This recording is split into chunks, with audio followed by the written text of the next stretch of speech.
Pacific Esports. Pacific Esports would go 0-3 during the first World Championship and failed to secure a win in a stacked group that featured Epic Gamer, Against All Authority, and Fnatic. And they are the first team from the Philippines to compete at the World Championship. SK Gaming. During Worlds 2012, SK Gaming would fail to get a win against CLG, IG, and Azubu Frost. The second team from Europe had high hopes entering the tournament, with Yellowstar looking for revenge after losing in the finals of Worlds the previous year. But they played poorly during their first Worlds appearance as an organization, and they would only have one other appearance during Worlds in 2014. Team Dignitas. The other team to go winless during Worlds 2012 was Dignitas in Group B. Dignitas had the closest game against the hardest competition, Najin Sword, who had some names you may recognize, such as Prey. Besides that last match, they would lose to CLG EU and Saigon Jokers to not receive a win during their first Worlds appearance. Mineski. Worlds 2013 would see an increase of teams as well as matches played at the event. Mineski won the SEA Regional Finals to qualify for Worlds that year, and looked to shock the world and change the narrative around League of Legends in the Philippines after Pacific Esports went 0-3. They would add 8 losses to the record and not win a single game. Their group featured Fnatic, Gambit, Samsung Ozone, and Team Vulcan. This left them little room for error, as each of these teams were great leading up to the event. This would be Mineski's only appearance at the World Championship. Dark Passage. The first team to have a legendary 0-6 record at Worlds. Dark Passage, the Turkish representative who won the international wildcard tournament at Gamescom against Legacy Esports. With this momentum, they proceeded to get harpooned by every team in Group A, and stood no chance against AHQ, EDG, and the eventual world champions Samsung White. Maybe if they had TSM in their group, they would have won a game. Bangkok Titans. Worlds 2015 would feature one team to go winless, and that would be the Bangkok Titans, who would win the IWC tournament against Chiefs and went into Worlds with high hopes, looking to upset some teams. That did not happen, but I do respect them for picking their own style, using things uncommon at the time such as Aurelia mid or Rengar jungle, just to name a few. They went in with their own game plan, and I respect their style of league. It's a shame they couldn't convert that into wins.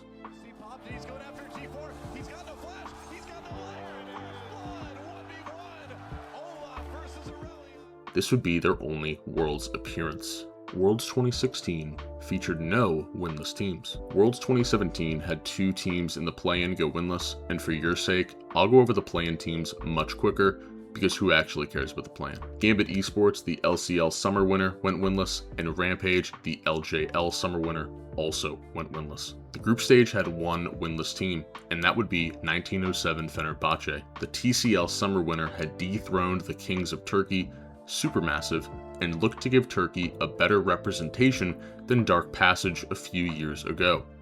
They failed miserably, and on top of playing bad, they also had to use a stand-in jungler because their starter, Move, had visa issues, meaning Crash would replace him for the event. And now, one of your most important roles that controls the pace and decision making is being done by a stand-in who has not practiced with them and who had literally no idea what system he was being thrown into. I doubt it would have mattered anyway with a group of RNG, Samsung Galaxy, and G2.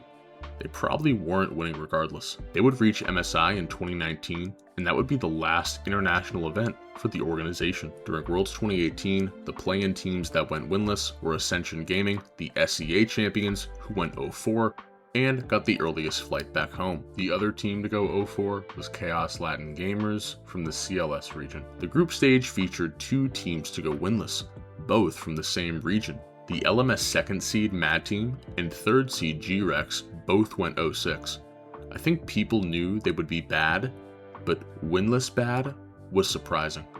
Especially with Dogwater NA teams in their group, you'd think they would win against them at the very least, but no. They would never reach Worlds again, and both teams went under after the 2019 season. 2019 is our first year with 3 winless teams. Clutch and HKA would both go 0-6 in very difficult groups. They would keep the games close and even almost win a few times, but they were just a step behind every time. and fighting teams like SKT and Griffin, you needed to be perfect or they would snowball a lead and destroy you without even realizing what happened. The other 06 team was AHQ. The LMS representative was entering a new era without their legendary mid laner Westor, and they would clearly need to find him again because they couldn't even beat the North American team in their group, Team Liquid. After this moment, all three of these teams would never see the World Championship again. Unicorns of Love. UOL would reach Worlds representing the LCL in 2020, and unfortunately got placed in a very tough group, featuring Top Esports, led by World Champion Jackie Love, GRex, led by not World Champion Chovy, and FlyQuest, who were basically EU's 4th seed. There was no winning, only severe losing. They would reach MSI and Worlds the following year, but would disband in 2022. TSM. For a moment, it's sort of the ulti channel there. Flash engage for Broken Blade. They want in. Life's gonna save one. Will it be enough though? Horn comes out, will not find the knockup. An ulti backwards now for Broken Blade. 5-on-5 still happening. Rascal gets hooked in. Stoneplate will time out. Can TSM find the first kill? Speak is gonna get in. That is a 5-man sweep. If TSM can't win this, what will they? The World's 2021 play-in teams that went winless were the LLA champions Infinity Esports. DFM. One team went winless during World's 2021 group stage, and that was DFM. The LJL representative had probably their strongest roster up to this point, but it did not matter, and they had an extremely unlucky group with T1, the eventual world champions EDG, and I guess the North American representative 100 Thieves. They would pick some cool stuff such as Shaco Jungle, and I talk about that more in this video linked up at the top of your screen, which you should 100% go watch after this one. 2022 play-in teams to go winless. Chief Esports, the OCE representative, and Istanbul Wildcats, who were the TCL representative, both went 0-5 in the play-in. 2022 groups featured no winless teams. 2023 is the first Worlds to feature the Swiss stage format. I will go off individual game wins, so if a team has at least one game in a series, they will not count for this list. For example, both Team BDS and Team Liquid went 0-3, but because Team Liquid took a game off Gigabyte Marines, they are ineligible to make the list. Team BDS. BDS would reach Worlds for the first time in the organization's history in 2023 after defeating Golden Guardians in the qualifying series 3-0. The reward for this?